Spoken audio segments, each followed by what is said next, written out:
Hi guys, today class we are going to discuss about how to pass B-BBE exam, one of the toughest exam in engineering.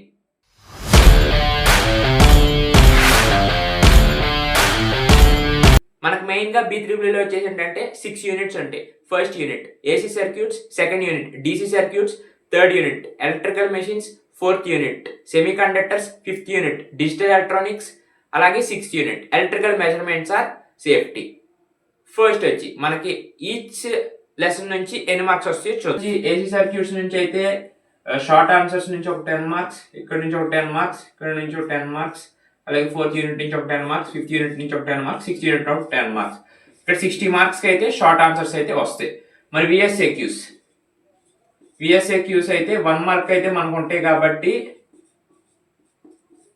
ఇక్కడ నుంచి 2 రావచ్చు, ఇక్కడ నుంచి 2 రావచ్చు, ఇక్కడ నుంచి 2 రావచ్చు, ఇక్కడ నుంచి 2 రావచ్చు, ఇక్కడ నుంచి 2 రావచ్చు.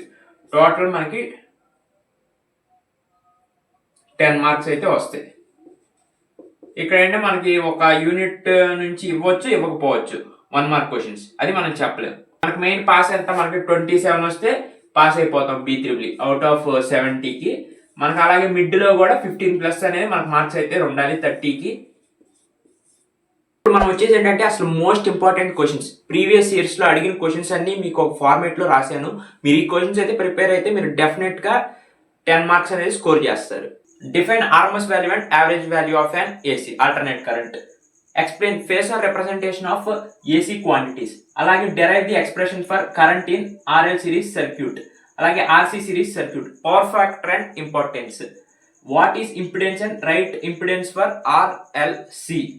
మనకి ఇలా కాకుండా న్యూమరికల్ లో అడగాలంటే క్వశ్చన్ ఎలా అడుగుతాడంటే calculate current, power and power factor in RL or RC circuit అని మనకి న్యూమరికల్ లో అయితే క్వశ్చన్ అడుగుతారు.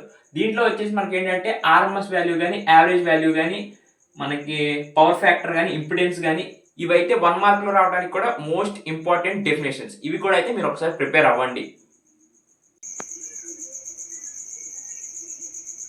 వచ్చేసి most important questions in unit 2 DC circuits. First వచ్చేసి state and explain Ohm's law. Ohm's law అనేది వెరీ ఇంపార్టెంట్ క్వశ్చన్. నెక్స్ట్ వచ్చేసి state Kirchhoff's current law and Kirchhoff voltage law. KCL and KVL అనేవి ఇవి కూడా చాలా important questions. మనకి third వచ్చేసి explain nodal analysis, అలాగే ఫోర్త్ వచ్చేసి ఎక్స్ప్లెయిన్ మెష్ అనాలిసిస్. ఈ 2 క్వశ్చన్లు కూడా రావడానికి మోస్ట్ ఛాన్స్ ఉన్న క్వశ్చన్స్. ఇవి నెగ్లెక్ట్ చేయకుండా ప్రతి ఒక్క క్వశ్చన్ అనేది చదవండి. Super position theorem and limitations. Super position theorem అంటే ఇట్స్ వెరీ వెరీ ఇంపార్టెంట్, రావడానికి మోస్ట్ ఛాన్స్ ఉన్న క్వశ్చన్ సూపర్ పొజిషన్ థియరమ్. అలాగే ఈ కాకుండా మనకి న్యూమరికల్ లో ఇస్తే apply KVL and KCL to find current అని ఇస్తాడు న్యూమరికల్ క్వశ్చన్ లో అయితే. అవి కూడా మీరైతే నేర్చుకోండి. ఇప్పుడు వచ్చేసి most important questions in unit 3 చూద్దాం. ఫస్ట్ వచ్చేసి principle and operation DC generator. Second question వచ్చేసి construction and working of DC motor. Explain EMF of DC generator. Fourth question వచ్చేసి DC motor applications. Fifth question వచ్చేసి transformer and principle. Sixth వచ్చేసి difference between DC generator and DC motor. Seventh వచ్చేసి applications of transformer. మనకు main గా DC shunt generator and DC motor, అలాగే transformer, ఈ మూడిట్లో నుంచి మ్యాక్సిమం ఏ బిట్ కానీ బి బిట్ లో నుంచి కానీ ఒక క్వశ్చన్ అయితే దిగిపోవచ్చు.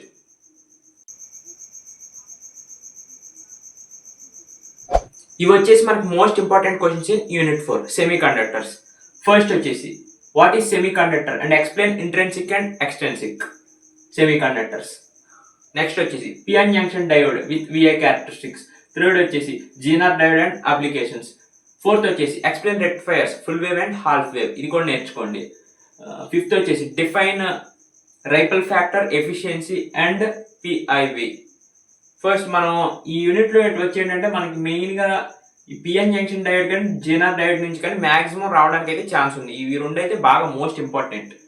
అంతేకాకుండా ఈ రెక్టిఫైయర్స్ కూడా అవి కూడా మోస్ట్ ఇంపార్టెంట్. ఇవన్నీ కూడా ప్రిపేర్ అవ్వండి, మీకు డెఫినెట్ గా క్వశ్చన్స్ పడే ఛాన్స్ ఉంది.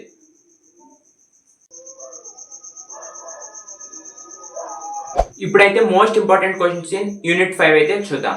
మనకి మెయిన్ వచ్చేసి ఫస్ట్ వచ్చేసి what is binary number system. ఆ తర్వాత వచ్చి conversions, decimal to binary, binary to decimal.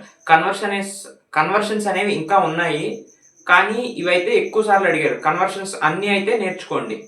Maximum మన కన్వర్షన్స్ నుంచి ఒక ఏ బిట్ కానీ బి బిట్ కానీ వచ్చే ఛాన్స్ ఉంది కాబట్టి మిగతా కన్వర్షన్స్ కూడా నేర్చుకోండి. థర్డ్ వచ్చేసి what are logic gates. Logic gates అనేది మోస్ట్ ఇంపార్టెంట్. నెక్స్ట్ వచ్చేసి explain NAND and NOR gates, universal gates. ఈ క్వశ్చన్ కూడా వెరీ ఇంపార్టెంట్.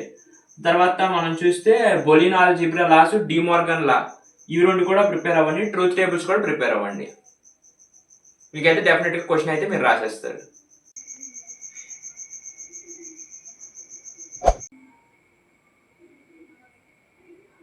ప్రిపరేషన్ అనేది ఎలా స్టార్ట్ చేస్తారంటే ఫస్ట్ వచ్చేసి ఎలక్ట్రికల్ మెషిన్స్, తర్వాత వచ్చి డిజిటల్ ఎలక్ట్రానిక్స్. ఎందుకంటే ఈ రెండు కొంచెం ఈజీగా ఉంటుంది కాబట్టి, దాంట్లో వచ్చి థియరీయే కాబట్టి, దీంట్లో వచ్చి మనకి కన్వర్షన్స్ కానీ ఇవన్నీ ఉంటాయి కాబట్టి, ఈ రెండు చాప్టర్స్ స్టార్ట్ చేసి చాప్టర్స్ కంప్లీట్ అయిపోయాక మిగతా చాప్టర్స్ జోలికి అయితే వెళ్ళండి.